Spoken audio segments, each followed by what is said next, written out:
Hi friends, welcome to அச்சூஸ் family. நம்ம இன்றைக்கி எங்கே போயிட்டுருக்கோன்னு பார்த்தீங்கன்னா, ஸ்ரீரங்க ரங்கநாதர் கோயிலுக்கு. இன்றைக்கி புரட்டாசி 3ஆம் சனிக்கிழமைங்கிறதுனால காலையிலே போய் ரங்கநாதர் சேவிச்சிட்டு வந்துடலாம் அப்படின்னு சொல்லிட்டு நானே என் 2 பசங்க, எங்கள் அம்மா எல்லாருமே டூ வீலர்லேயே கிளம்பி போயிட்டோம். நம்ம ஸ்ரீரங்கத்திலே இருக்கிறதுனால நாங்கள் ஒரு 4:15க்குலாம் போயிட்டோம். 4:15லேருந்து க்யூவில் வெளியே வந்துட்டு விமானத்தை தரிசனம் பண்ணிவிட்டு நேராக கொடிமரத்துக்கு வந்துட்டு கொடிமரத்துலேயும் உளுந்து கும்பிட்டுட்டு தரிசனம் பண்ணிவிட்டு நேராக அப்படியே தாயார் சன்னதி போயிட்டோம் ஃப்ரெண்ட்ஸ்.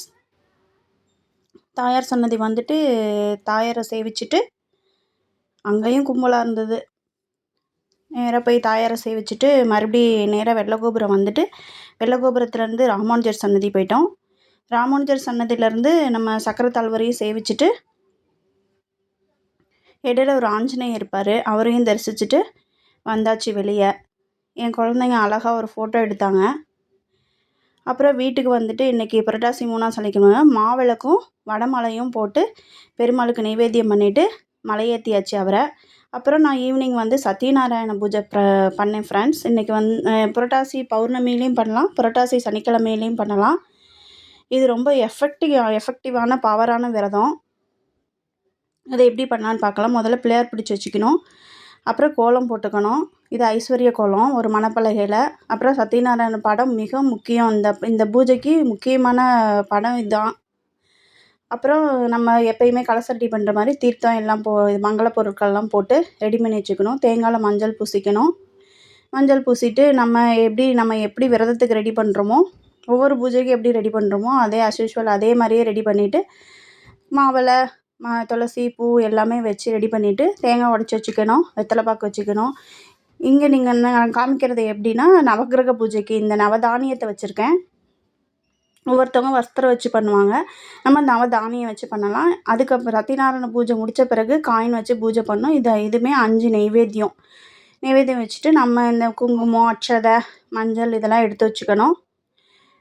சாம்பிராணி, நம்மக்கிட்ட என்ன பூ இருக்கோ அந்த பூவை எடுத்து வச்சுக்கலாம். துளசி, செவ்வந்தி, மல்லிகைப்பூ, ரோஸ் எல்லாம் என்கிட்ட இருந்தது. நம்மகிட்ட என்ன பூ இருக்கோ அரளிப்பூவை தவிர அரளிப்பூ இந்த பூவை தவிர மீதி எல்லா பூவும் வச்சுக்கலாம். வாசனை உள்ள பூ இருந்தால் இன்னும் ரொம்ப நல்லாயிருக்கும் பூஜை பண்ணுறதுக்கு. பூஜை ஸ்டார்ட் பண்ணிடலாம் ஃப்ரெண்ட்ஸ். ஆசனம் சமர்ப்பயாமி. முதல்ல எடுத்தோடனே விநாயகருக்கு தான் பூஜை பண்ணணும். பிள்ளையார் பிடிச்சி வச்சுருக்கேன் இல்லையா, அதுக்கு பூஜை பண்ணணும். நான் இதுக்கு ஒரு புக்கே வச்சுருக்கேன் ஃப்ரெண்ட்ஸ். தனியாக சத்யநாராயண பூஜை இல்லாமல் வேறொரு புக்கு வச்சுருக்கேன். உங்களுக்கு யாருக்காவது அந்த புக்கு வேணும்னா நீங்கள் கமெண்ட்டில் சொல்லுங்கள். நான் அந்த புக்கு உங்களுக்கு வந்து நீங்கள் அட்ரஸ் கொடுத்தீங்கன்னா உங்களுக்கு நான் கொரியர் அனுப்பி வைப்பேன். ஓம் சுமுகாய நமக, ஓம் ஏகதந்தாய நமக, ஓம் கபிலாய நமக, ஓம் கஜகர்ணிகாய நமக, ஓம் லம்போதராய நமக. வந்து விநாயகர் பூஜை பண்ணிக்கலாம். ஓம் விக்னராஜாய நமக, ஓம் விநாயகாய நமக, ஓம் தூமகேதுவே நமக, ஓம் கணாபிஷாய நமக, ஓம் பாலச்சந்திராய. எப்பயுமே எந்த பூஜையுமே நம்ம வந்து எடுத்தோடனே முதல்ல விநாயகரை கும்பிடணும், அப்புறம் குலதெய்வத்துக்கு கும்பிடணும். ஓம் ஹேரம்பாய நமக. குலதெய்வத்துக்கு பூஜை பண்ணிட்டு அப்புறம் நம்ம என்ன பூஜை பண்ணுறோமோ அவங்களுக்கு பூஜை பண்ண ஆரம்பிச்சிடலாம்.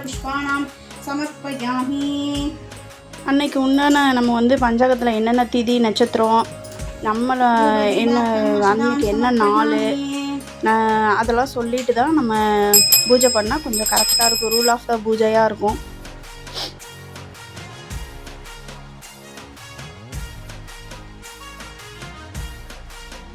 அப்புறம் நம்ம சங்கல்பம் வைக்கணும். நம்மளோட பேர், ராசி, நம்மளோட குலதெய்வம், நம்மளோட வீட்டுக்கார நட்சத்திரம், பிள்ளைங்க நட்சத்திரம் எல்லாத்தையுமே சொல்லி ஒரு சங்கல்பம் வைக்கணும். நான் இந்த பூஜையை நான் பண்ணுறேன், நீங்கள் மனப்பூர்வமாக ஏற்றுக்கிட்டு என்னோட கோரிக்கைக்கு வழிவகுக்கணும் அப்படின்னு சொல்லிட்டு அந்த மாதிரி கோரிக்கை வச்சு நம்ம நட்சத்திரத்தை, நம்மளோட பிள்ளைங்களோட நட்சத்திரம், வீட்டுக்காரரோட நட்சத்திரம், அப்புறம் வந்து நம்ம என்ன தொழில் செய்கிறோமோ அந்த பேர் எல்லாமே சொல்லி நம்ம வந்து சங்கல்பம் வச்சுக்கலாம்.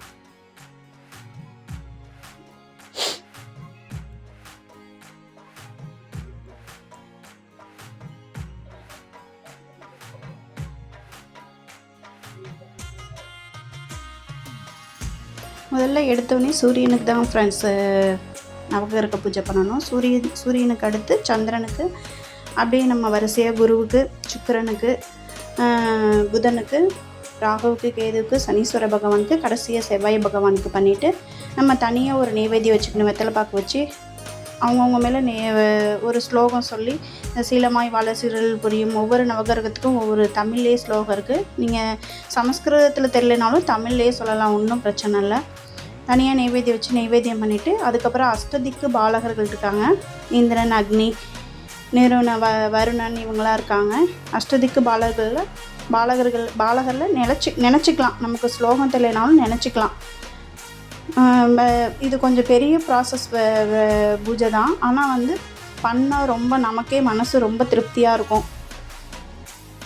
அஷ்டதிக்கு பாலர்கள் வேண்டிட்டு நேராக நம்ம சத்யநாராயணரோட அஷ்டோத்திரம் படிக்க ஆரம்பிச்சிடலாம்.